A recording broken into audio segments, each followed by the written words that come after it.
As someone who's very new to the productivity universe, I've gained immensely by reading about all the hacks, watching all the videos, or reading about books that help me stay productive and happier. In today's video, I'm going to be speaking about 7 things that have helped me lead a more productive and a more happier lives. And the best part, these are very beginner friendly. So let's get started.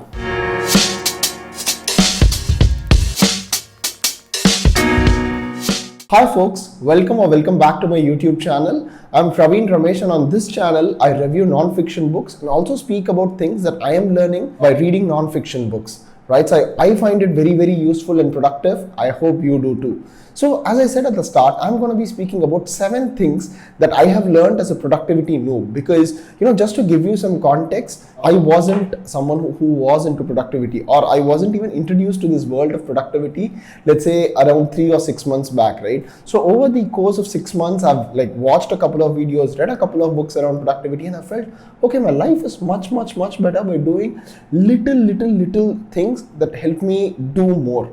Right, so I'm going to talk about 7 such practices that you can start doing right by getting back to your desk. And these are not like, hey, you know what, you need to calendar everything. Yes, I am planning to do that in the future, but these are very little things that, someone, if you're just starting out with a productivity journey, it would really help you. The first productivity thing that I've been following, productivity hack or productivity practice that I've been practicing, is emails to self, right? So I used to be overwhelmed by scrolling a lot of YouTube videos or getting a lot of ideas by seeing creators who are doing some awesome stuff out there, right? So I follow a ton of them like Ali Abdal or Thomas Frank and things like that. And I always used to think, hey, why am I not able to do those things? One, that used to be a constant comparison, and 2, I was always inspired by a lot of things that they do. So what did I start doing? So I started emailing myself with a goal. Let's say, for example, I tell myself, hey, you know what, I need to start repurposing my YouTube content into my Instagram or Twitter once I reach a certain this thing.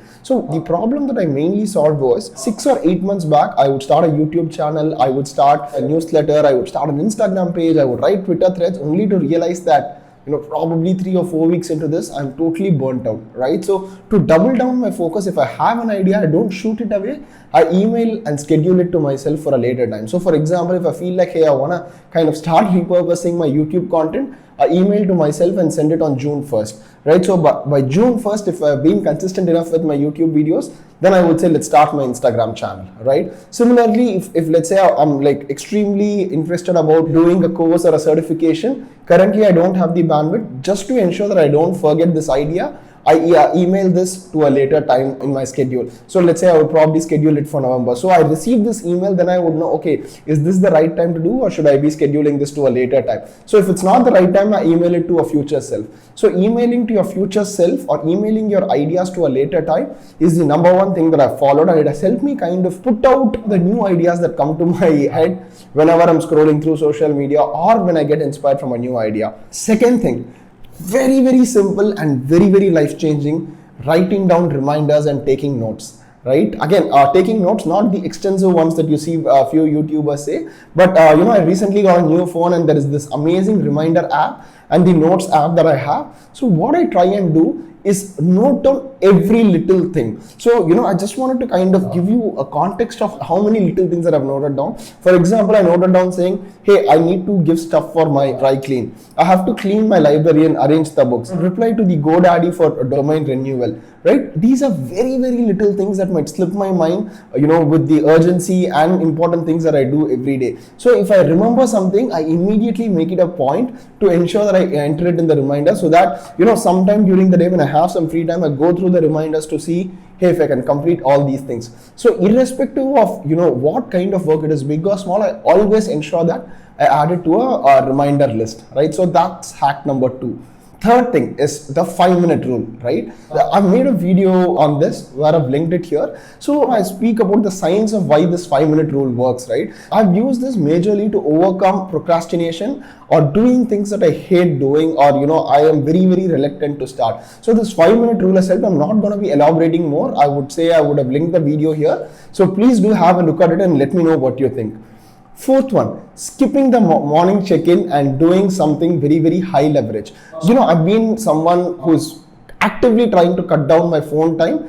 And what I realized is, the first thing, like most of you, like, even now I do it on certain days. I wake up, I have my morning coffee, and I scroll through my phone, be it emails, be it social media, or be it watching some YouTube videos. I realize that it has a very, very drastic effect on how I feel and what I do next, right? So let's say if I see someone who really inspires me, I feel very kicked. Whereas, if I feel someone else is doing better than me, I get into this zone of constant comparison. So what I did is, for the first 3 hours of the day, I promised myself to not check my smartphone at all. I just check it to see if I have any emergency calls or text to reply. But apart from that, no social, no emails, no calls, nothing. So the first 3 hours of the day, I try and read, I try and work out. And if I feel like doing anything creative, I do something creative. So the first 3 hours of the day, I do things that I think are high leverage to me.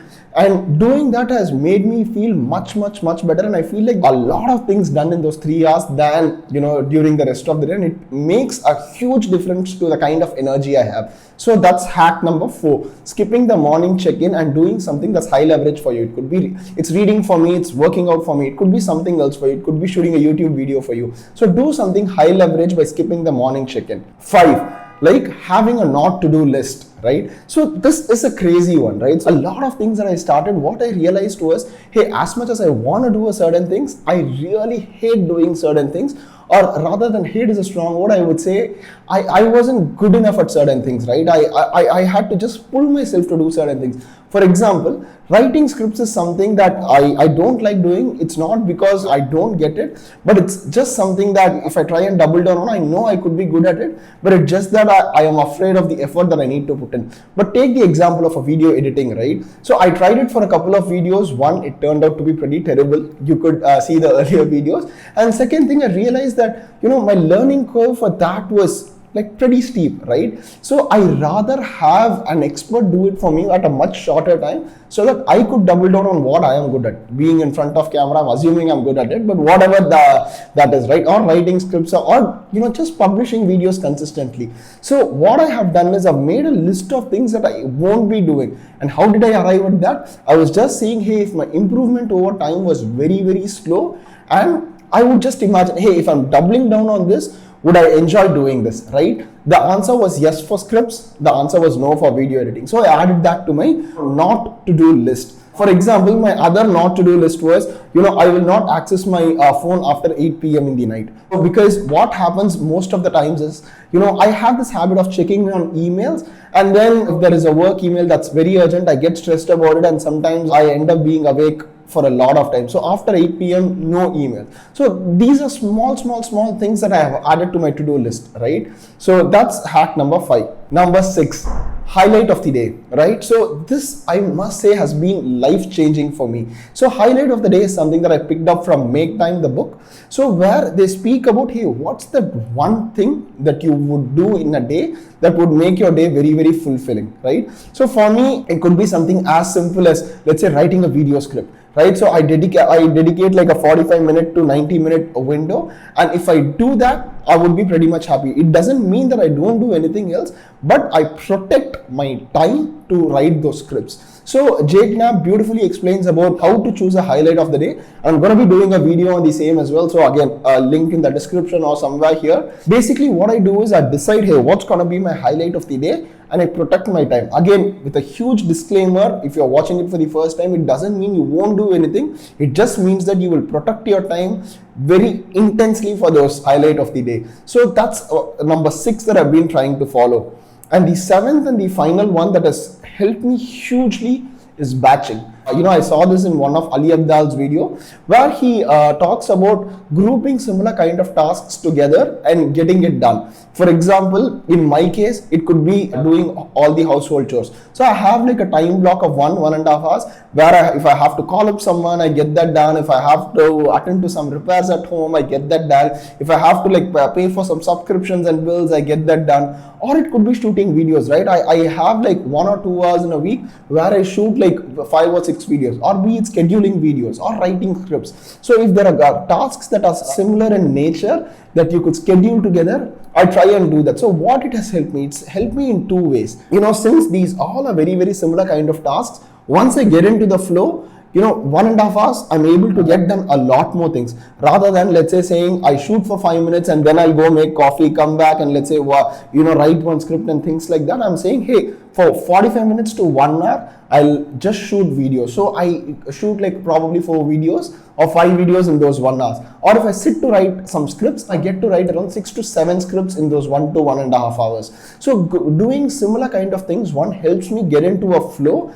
and then I'm in the right zone to get things done. So batching has hugely helped me to get a lot of similar kind of things done. So those are 7 things that have helped me being a productivity noob, and these are things that I'm actively trying to inculcate. I wouldn't say I'm an expert, but these are things that are helping me. I'm sure they, if you put in some amount of effort, it will help you too. So just to repeat, emails to self, if I find a new idea, so I would schedule an email to my future self, so that when I receive that email, I'll see if I'm in a current state of mind to take up that new idea, or should I schedule it to a later day. Second one, writing down every single thing as a reminder.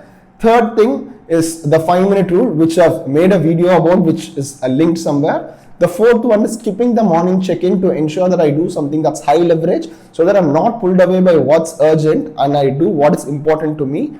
Fifth one is having a not to do list, where I don't do things that I'm not good at, or I don't do things that I wouldn't see a drastic advantage by doubling down. Sixth one is highlight of the day, where I protect my time intensely to get that done. And seventh and the final one is batching, where I do a lot of similar tasks together so that I get more done. So these are 7 things that have helped me. If you're trying something new and it's been working out for you, do add it in the comments. I would love to know what's working for you, and I would love to try it out. If you think these are some tips that you want to try, and do let me know what you are trying, and I would be happy to have a chat or some brainstorming session with you. Until then, this is Praveen Ramesh signing off.